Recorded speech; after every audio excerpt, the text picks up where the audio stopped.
All right, somebody asked me to go over the thermoelectric wine cooler, and what it does. So it dries and it cures as well.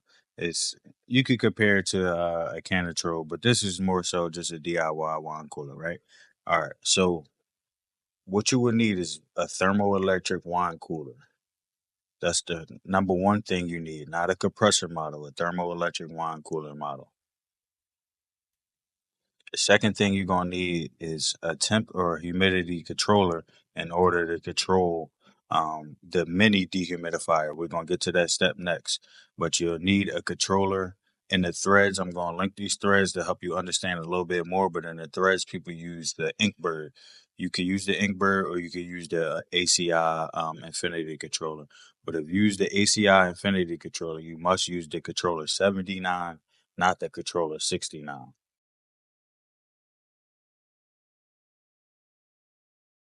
Next, you'll need a mini dehumidifier.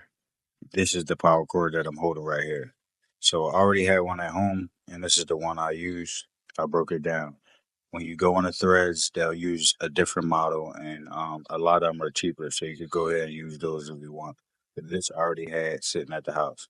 This is what the mini dehumidifier is going to look like once you have it stripped down to its bare bone pieces. You just take the housing off and cut whatever wires are necessary or unnecessary. All right, ignore the mess at the bottom of my mind. I just finished a harvest. I gotta clean it out. Right here, what you're staring at is the temperature gauge for the thermometer. I mean, for the controller. It's a temperature and humidity gauge for the controller.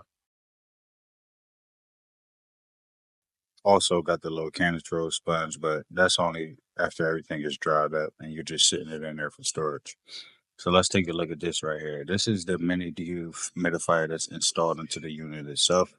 This does all the drying, but you need a method of revving it up and down. So it's always on, but it revs up when it needs to cool the fridge down and revs down once the fridge reaches a certain temperature.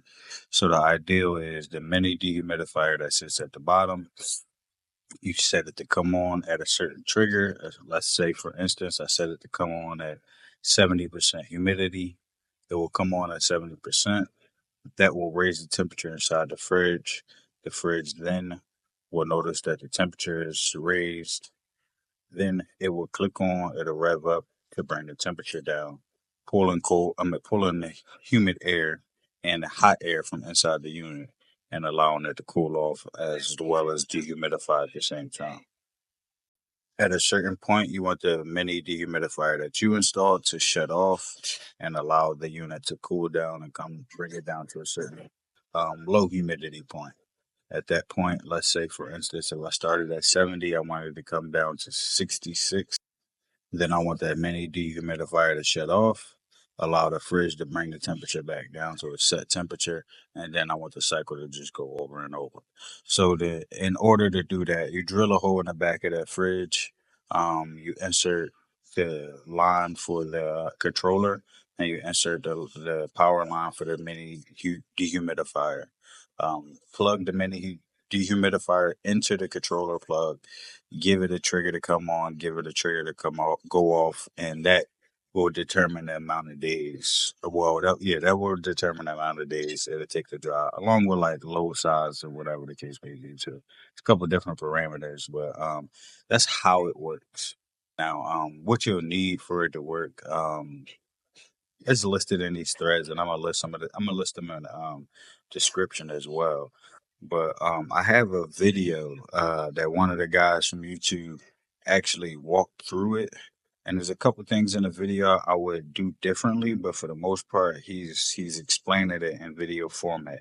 There's also there's three different forms that you could go on where people have made them and added input and shared ideas and stuff on how to make them and make them better. But I'm gonna just cut to this video or clip in this video real quick because for the most part he did that pretty well. It's just one thing I would much rather y'all do in this way. All right, so I'm gonna link the homie video who did it step by step. He pretty much followed the one of the forms step by step, bought all the materials and just did it in video format so it makes sense for people. But when you get to this point in the video, I want you to rewire these cords much better. I want you to not wire them like this, but I use Wagyu connectors, right? Wagyu connectors, it's a lot safer than just twisting them together and just leaving them as is. So I use Wagyu connectors, and then I want an extra step, and I went and put the Wagyu connector inside of a mini electrical box just to keep the moisture from getting all into any moisture anyway that from getting all around the cords and stuff like that. And also, if you go and get the mini dehumidifier that I had, right? It's a little more, but so if you use that one, you'll end up cutting the circuit board off and all that, and then you won't end up using any of that. Then you'll come to a point where you'll either have to cut the power cord off and rewire that, which I did not want to do. So what I did is I bought one of these 12-volt 5 amp connectors. And I bought a 12-volt power supply, and I connected my power cords for the fan and the peddler um, to the 12-volt power supply. So if you use the dehumidifier that I use, then you'll have to go these two extra steps. But if you follow the steps the homie did, you'll have to do whatever steps he did. I don't have the dehumidifier, but it's not that simple.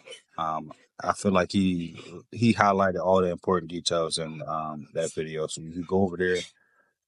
Also going to drop the forums. There's a couple forums that where these ideas originated from, and they go back to like 2000, I don't know, 21, 20 or something like that. So I'm gonna drop 3 links at the bottom, and you can go in there.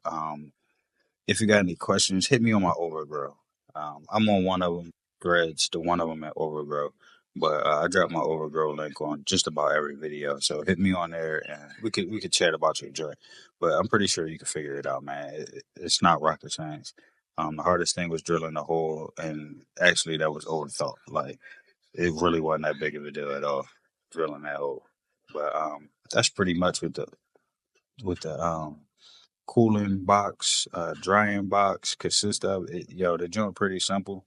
I can't really, unless I show it myself making it, it ain't really much else to show, to be honest. And there's a lot of information on there. So what I'm just gonna do with this is just point y'all in the right direction, and y'all can hit me if y'all get confused.